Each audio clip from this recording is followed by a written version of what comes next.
the removal of our beautiful statues and monuments. The president said on Twitter this morning, "You can't change history, but you can learn from it."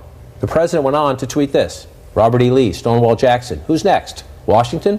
Jefferson? So foolish.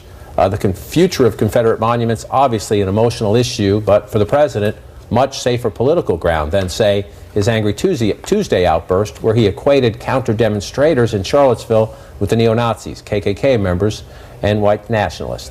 The president's tweets came from his golf resort in Bedminster, New Jersey. There's a crisis atmosphere there. Let's be honest about this. Why this issue now? The president talked about this Tuesday again, but why stoke it again on Twitter today when you have the NAACP talking about this in Georgia, the governor of Virginia, the one-time capital of the Confederacy, where the more of these monuments are than anywhere else, saying it's time to take them down.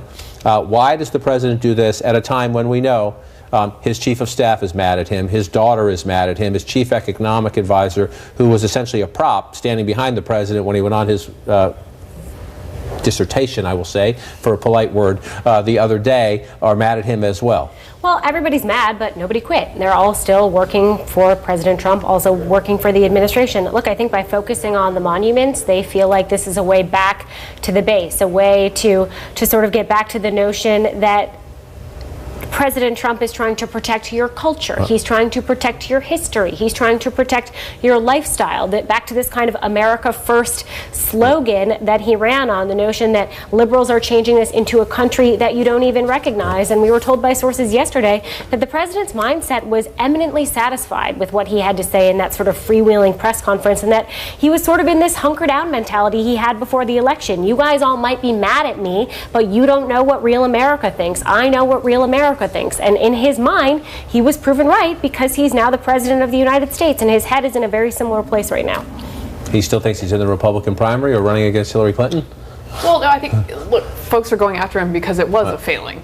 There were not very fine people at this Nazi rally, and that's something that people have to distance themselves from with very good reason. I think he's talking about the statues because that does put him on safer ground politically for this reason. It is a 60-something, 20-something issue when you poll people, including about evenly split among Democrats. So the question becomes, how do the folks who want to take all of them down convince the folks who don't? And I think it's actually just a culture war that both sides want to fight and not really have. My question is the president just trying to take advantage of that, the safer political ground, or could he actually lead, as divisive as he is, a national conversation that's worth having, that needs to be had about what to do about these things? But I suspect, at least what we've seen in recent days, he's not the one to lead that. The anger, though. The anger, a lashing out. If you criticize the president, he comes back. To Lindsey Graham this morning.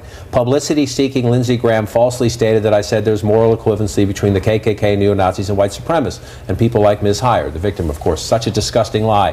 He just can't forget his election trouncing. The people of South Carolina will remember. The president also attacking Senator Jeff Flake, who's on the ballot next year in Arizona, lashing out against his critics. Why? I mean, think about the two senators that the president has gone after very forcefully on Twitter and in other avenues. You know, Senator Dean Heller of Nevada, Senator Jeff Flake of Arizona, both very vulnerable Republicans that Republicans need to hold on for next year. He's not going after the Democrats that the Republicans conceivably have a chance to beat. And we have a very chaotic, crazy September in terms of the legislative agenda ahead of us, and this is not helping that situation right now. Trump's going to Arizona on Tuesday. He's going to do a rally there. It's going to be really interesting to see a couple things. Does he endorse challenger to Jeff Flake? And does he muse more openly about possibly pardoning Sheriff Arpaio? Interesting nugget from this morning, though, right after the president went after Jeff Flake, the head of the National Republican Senatorial Committee, Cory Gardner, said that they stand unequivocally behind his reelection. At a time when the challenge in the country is unity, the president doing things that divide his own party. Never mind the country. Sorry we're so short on time today. It's because of the breaking news. Appreciate your coming in. I'll see you back here this time tomorrow. Wolf Blitzer in the chair, continuing our coverage after a quick break.